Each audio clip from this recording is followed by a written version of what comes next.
A guerra entre a Rússia e a Ucrânia completa um mês. As negociações entre os países estão travadas e até agora nenhum avanço efetivo foi feito por outros países no sentido de ajudar a parar o conflito. Sobre isso, nós vamos conversar agora com o professor de Relações Internacionais da PUC São Paulo, Reginaldo Nasser. Bom dia, professor Nasser, tudo bem? Bom dia, prazer estar aqui com vocês. Professor, o conflito entre a Rússia e a Ucrânia vem se arrastando sem perspectiva de solução. Passados 30 dias, o que a gente pode avaliar desse conflito? O Putin errou? A Ucrânia surpreendeu? Que fim podemos esperar? Olha, a palavra surpresa, ela está aí no dia a dia nosso desde o dia 24. Quer dizer, não se esperava que Putin fizesse uma invasão da forma como ele fez, não se esperava que houvesse uma resistência nesse nível que está acontecendo das forças ucranianas, não se esperava a intensidade das sanções que os países ocidentais têm feito contra a Rússia, mas também não se esperava o apoio nesse nível que a Rússia está tendo de outros países, como China, Índia, África do Sul. Quer dizer, há uma divisão na comunidade internacional, né?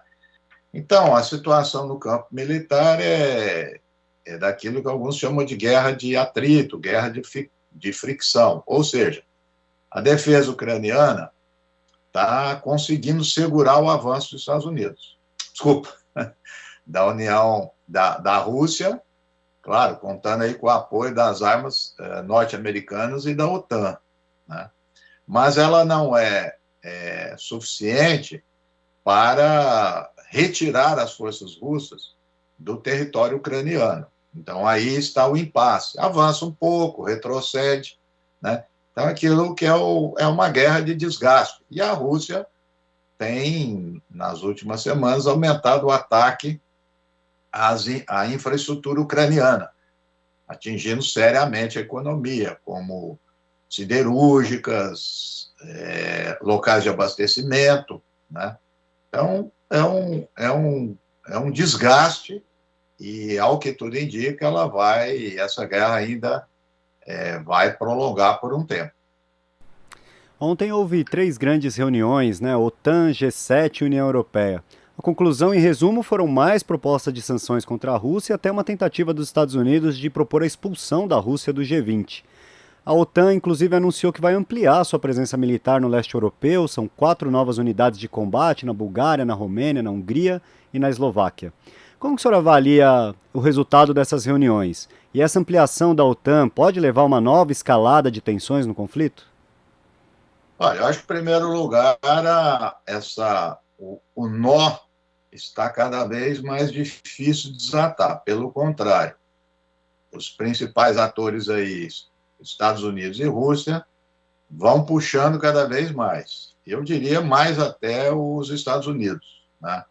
Que justamente é um momento de tentar encontrar perspectivas de acordo. Em nenhum momento, desde que teve início esse conflito, ou até que antecede esse conflito, não, em nenhum momento os Estados Unidos fez alguma sinalização ou estimulou a Ucrânia a fazê-lo. Isso é muito claro, desde dezembro que o Biden está falando em guerra. O Putin invadiu a Ucrânia por terra, mar e água e ar, mas o Putin a todo momento está falando em negociação. Você pode até discordar que é muita coisa que ele pede, que é uma humilhação, mas há que se discutir. Então, por aí não está tendo canal.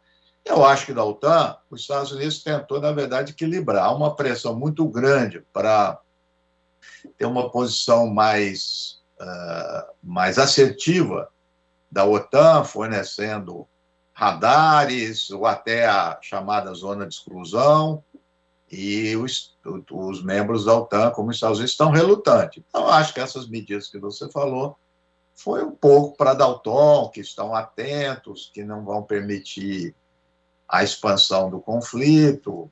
Mas há que se notar também que ontem só o Biden falou, né?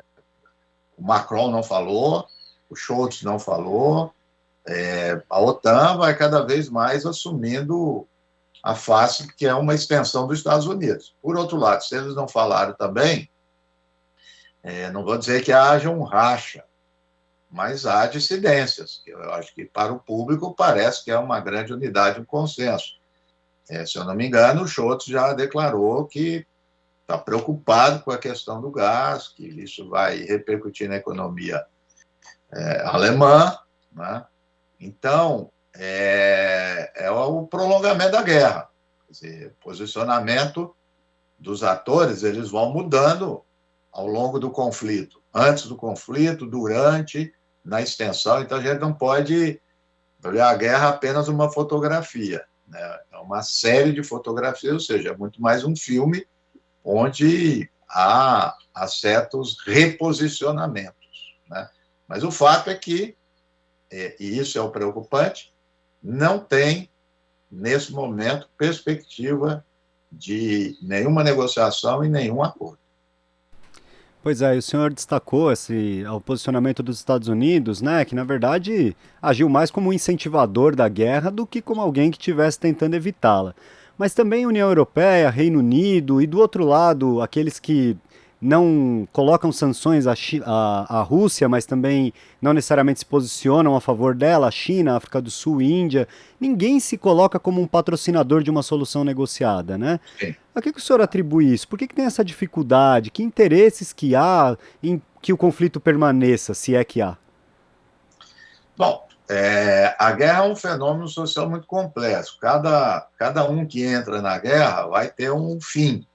Às vezes a gente pensa de forma equivocada que ou paz ou guerra, né? Como se fosse cessação do conflito, né?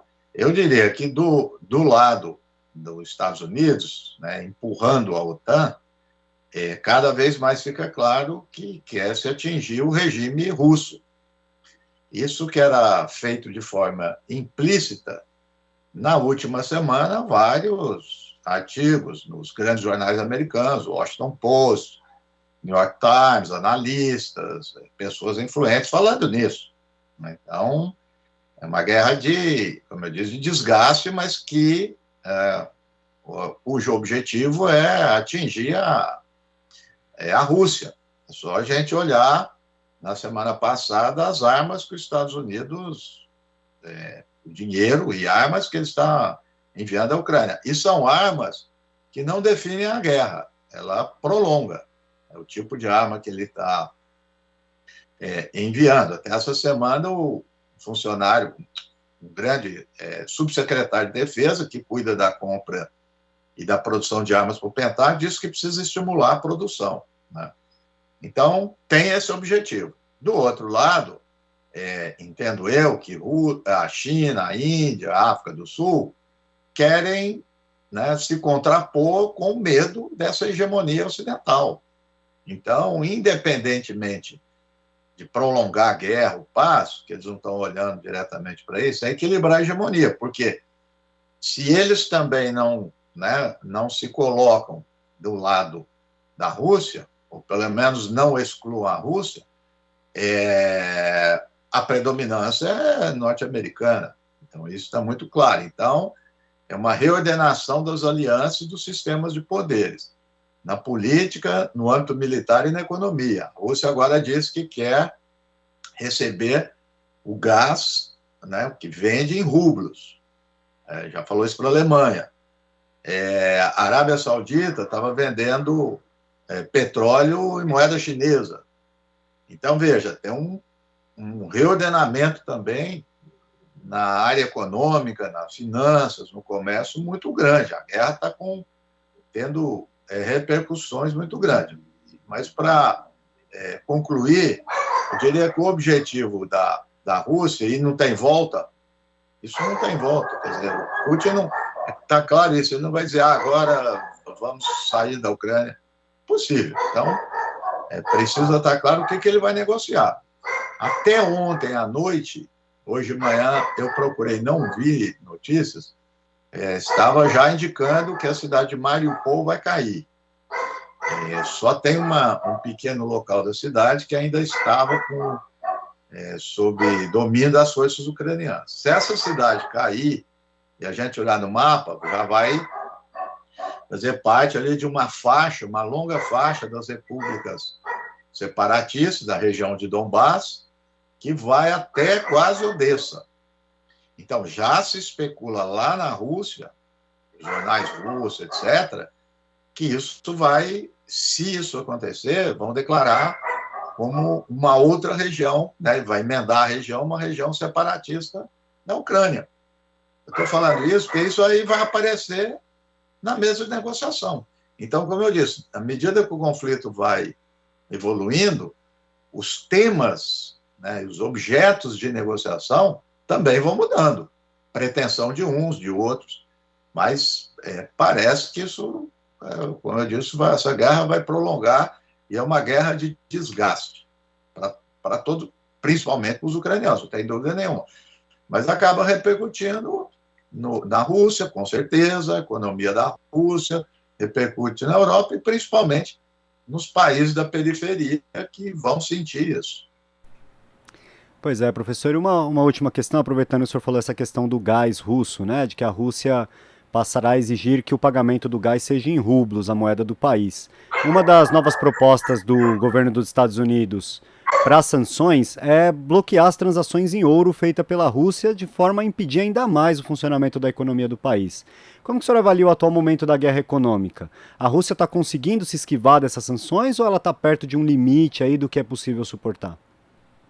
Olha, você sabe que eu, não sou economista, mas tenho lido e procurado incessantemente uma avaliação sobre isso. Você vê opiniões díspares, completamente díspares. Tem alguns apontando que a economia russa está seriamente atingida, que a Rússia vai entrar num período de crise econômica e social péssimo, e assim por diante. E outros dizem que não, que isso é uma coisa temporária, que há uma movimentação econômica no mundo, que a Rússia é capaz de vender petróleo, gás para outros países e se mantendo e se curando para se recuperar. Então, é difícil prever. Recentemente, saiu um artigo na The Economist de um autor que pesquisa sanções. Por acaso, ele publicou, autor inglês, publicou o seu livro logo agora, em janeiro, sobre a questão das sanções no mundo, as que existem. Conclusão é muito clara. Até hoje, as sanções não atingiram o objetivo pela qual elas se propõem, que são anunciadas, que é fazer com que o outro, né, o chefe de Estado, o líder político, volte na sua decisão. Nunca aconteceu isso. A outra coisa que nunca acontece é que não atinge diretamente ou com uma certa intensidade a elite do país. Atinge a população quando isso acontece. Agora, os casos mais recentes no mundo são do quê? De países que não são grandes potências. Iraque, que foi uma tragédia, Irã, o caso de Cuba, que a gente conhece tão bem, mas de grande potência, isso foi só na década de 30, com a Itália, Alemanha, Japão, né? Então, isso também, essas sanções tendem a alimentar um nacionalismo mais agressivo, porque vai chegar um momento que atinge a população e a população vai olhar para ver quem é o inimigo que o está atacando. Então, portanto, essa ideia de sanção, de isolamento, ela é muito mais um mecanismo de poder, de reordenar as alianças, do que propriamente para alcançar o objetivo a que se propõe. E a sanção, na verdade, é uma guerra econômica, né? Silenciosa, mas, por vezes, ela mata mais do que as próprias guerras. Então, nós temos o caso da Rússia, que é um caso assim, quase sui generis, porque um grande poder militar e, né, não tem o poder econômico correspondente e vai entrar numa crise. Mas, como eu disse, tem outras potências aí no mundo que estão se movimentando e o mundo não é apenas o Ocidente. Pois é, professor, a gente ainda vai ter muito provavelmente para conversar sobre isso, muitas consequências ainda vão haver dessa guerra. E eu agradeço sua participação de hoje aqui no Jornal Brasil Atual. Um bom dia e um bom final de semana para o senhor. Bom dia, um bom final de semana para todos vocês. Conversamos aqui com o professor de Relações Internacionais da PUC São Paulo, Reginaldo Nasser. Você está ouvindo Jornal Brasil Atual. As notícias que os outros não dão.